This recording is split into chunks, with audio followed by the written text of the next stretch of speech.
Have you ever opened your mouth to speak English and suddenly, poof, the word you knew just disappeared? Don't worry, you're not alone and it's not your fault. It happens to everyone learning a new language. But what if I told you there's a smarter way to fix this forever? In today's episode, you'll hear a real conversation designed to train your brain to remember words naturally without boring memorization or endless repetition. You'll learn powerful tips, hear how native speakers really talk, and discover how to finally speak with confidence without going blank. So get ready, stay focused, and most of all, believe that fluent, fearless English is possible for you. Now, let's listen in. Hello, and welcome back. I'm Jason. And I'm Julia. In today's episode, we're talking about something that happens to every English learner forgetting words while speaking. Oh yes, it happens all the time. You're in the middle of a conversation and suddenly your mind goes blank. The word is on the tip of your tongue, but you just can't remember it. Exactly. And guess what? That's totally normal. Even native speakers forget words sometimes. So today, we're going to help you understand why this happens and what you can do in the moment when it does. We'll also share practical tips, real examples, and fun ways to stay calm and confident even when you forget a word.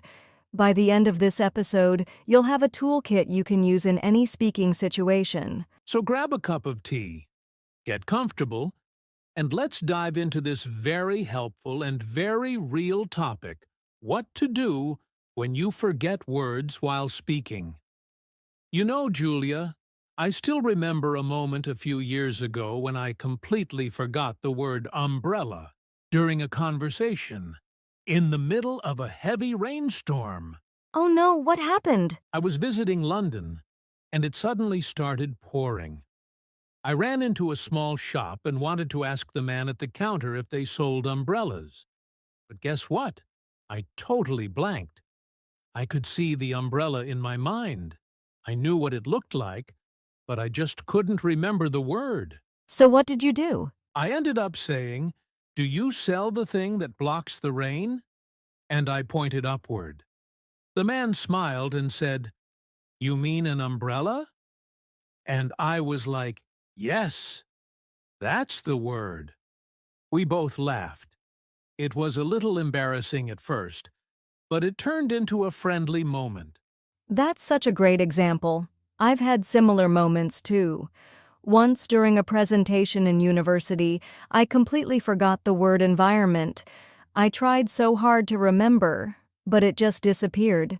So I said, the world around us, nature, people, air, water, and kept going. That's smart. You described the word instead of stopping. And that's a great strategy we'll talk more about today. Exactly.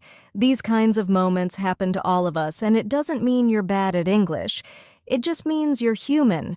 What matters is how you handle it. Yes, and today we'll share exactly how to do that, step by step. So now that we've shared some real stories, let's talk about why this actually happens. Why do we forget words, especially when we really need them? Great question.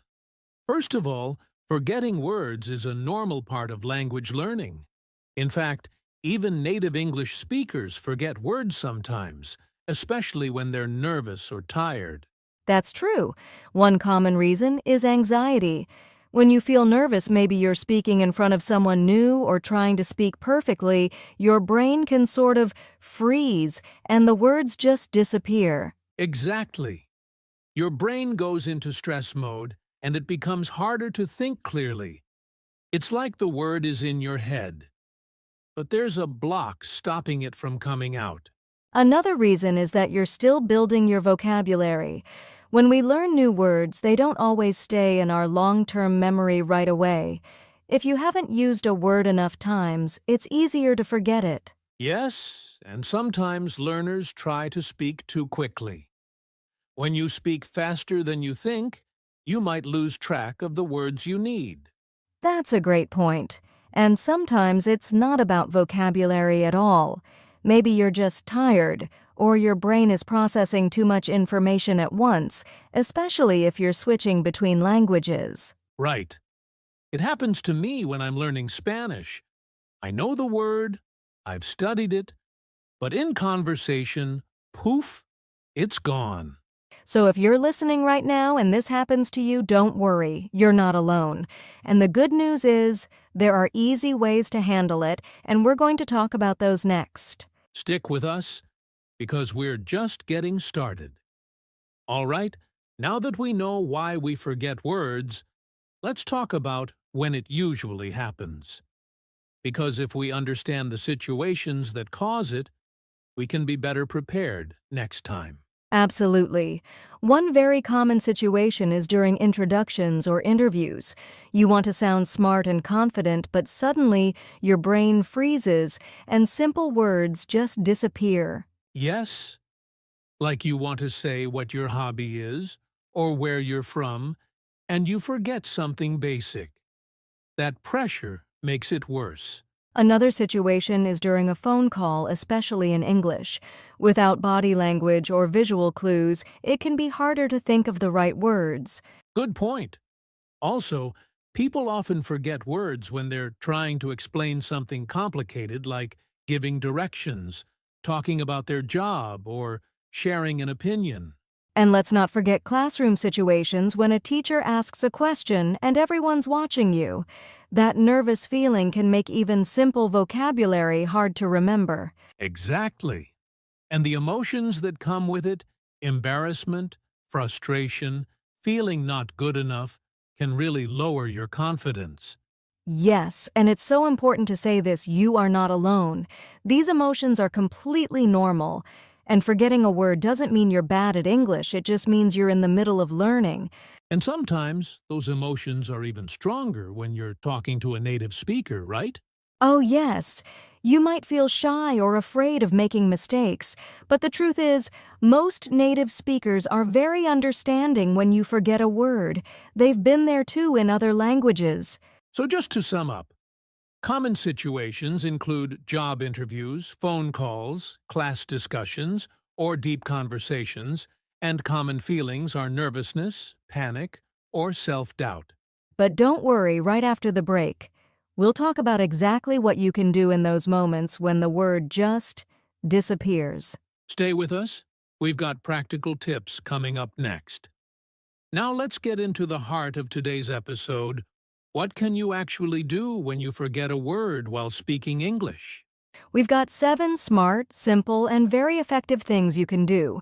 These tips are used by both English learners and fluent speakers in real conversations. Let's start with the first one. If you forget the exact word, just use a similar one. For example, if you forget the word angry, you can say mad or upset. Yes, even if it's not a perfect match, people will still understand your meaning. The goal is to keep the conversation going, not to be perfect. This is one of my favorites. Let's say you forget the word hospital. You can say, the place where sick people go. Exactly. Describe it. Use short, clear phrases. What it does, how it looks, where it is. People will understand and often they'll say the word for you. If you're talking face-to-face, use your hands. Show the shape, size, or action. If you forget the word phone, pretend to hold one to your ear. It helps a lot. Communication is more than just words. Body language can fill in the blanks. Sometimes, all you need is a second to remember the word. Don't panic, just pause. You can say, or let me think, or even, what's the word? Yes, native speakers do this all the time. It gives your brain a moment to catch up without stopping the conversation. You can ask the other person, "What's the word for?" Or "How do you say?" This shows you're trying and open to learning. People usually love to help, and it turns the moment into a friendly learning opportunity instead of something embarrassing. Many learners say, "Sorry, my English is bad," when they forget a word. But don't do that.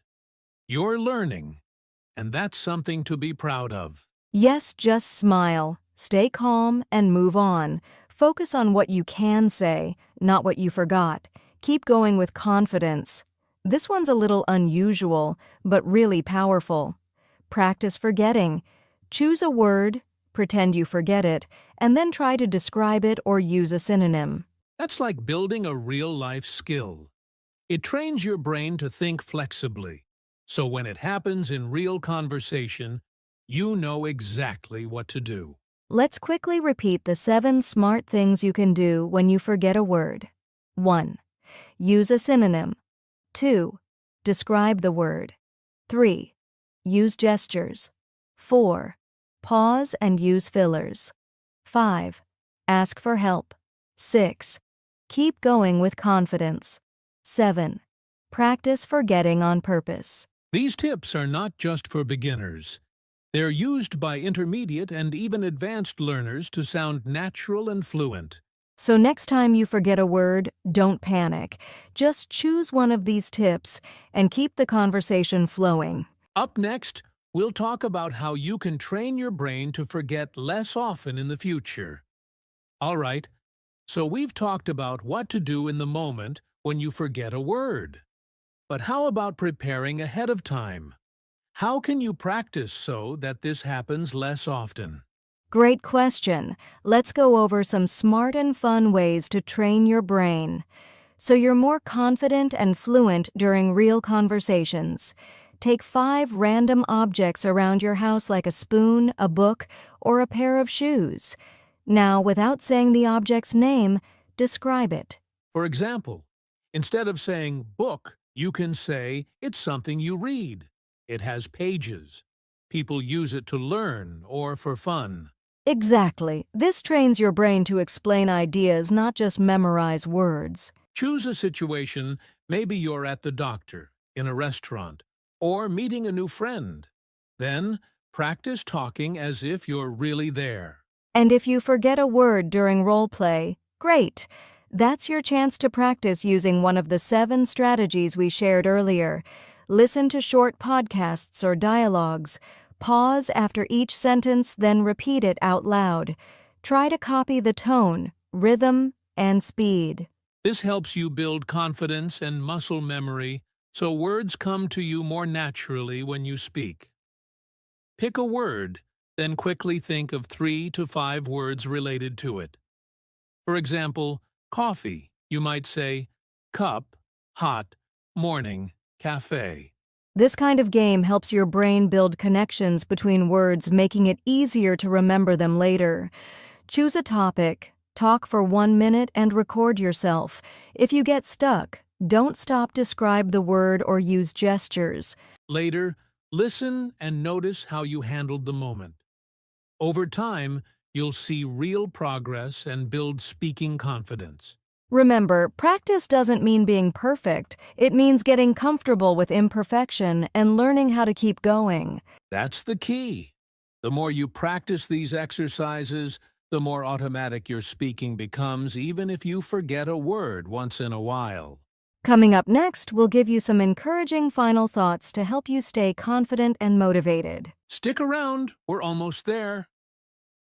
Before we end today's episode, we want to remind you of something very important. Yes, listen closely. It's okay to forget words. It happens to everyone, even native English speakers. Absolutely. Think about it. How many times have you heard someone say, "What's that word again?" Or "I'm blanking right now"? It's totally normal. Forgetting a word doesn't mean your English is bad. It just means you're human. You're learning, you're growing, and your brain is doing its best. And the fact that you're trying to speak in English even when it's uncomfortable is something to be proud of. So next time you forget a word, don't say, "I'm sorry, my English is terrible." Instead, say, "Give me a second, I'm learning." Confidence comes from not being perfect, but from learning how to handle those imperfect moments with calm and creativity. You are doing amazing. Keep speaking, keep practicing, keep showing up. Because every time you do, you're getting better, even if you don't see it right away. And remember, fluent speakers aren't people who never forget words. They're people who've learned how to keep going when they do. You've got this. Keep going one conversation at a time. All right, before we wrap up today's episode, let's have a little fun with a quick speaking challenge. Oh, I love this part. Are you ready, listeners? Here's the challenge. We'll give you a simple word, but your job is to describe it without saying the word itself. This is great practice for moments when you forget a word. Okay, here we go. Julia, what's today's challenge word? Let's go with umbrella. Now don't say umbrella. Instead, try describing it. For example, it's something you use when it rains. It keeps your head and clothes dry. You hold it with your hand and open it above you. Perfect example. Now, it's your turn, dear listener. Pause the podcast if you need to. Say your description out loud even better if you record yourself. And hey, if you want, send us a message or voice note with your description. We'd love to hear your creativity. These small challenges help build your speaking muscles and make your learning journey more fun. All right, great job, everyone. Now let's wrap it up with a few final thoughts. Well, that brings us to the end of today's episode. We hope this conversation gave you confidence and tools you can actually use when you forget a word while speaking English. Yes, remember, forgetting a word doesn't mean failure. It means you're learning, and learning always involves a little bit of struggle. That's completely okay. We've covered everything from why it happens, how it makes you feel, what you can do in the moment, and even how to practice so it happens less often.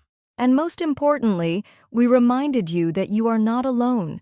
Every learner and even every fluent speaker has moments where they pause, forget, or fumble. So don't give up.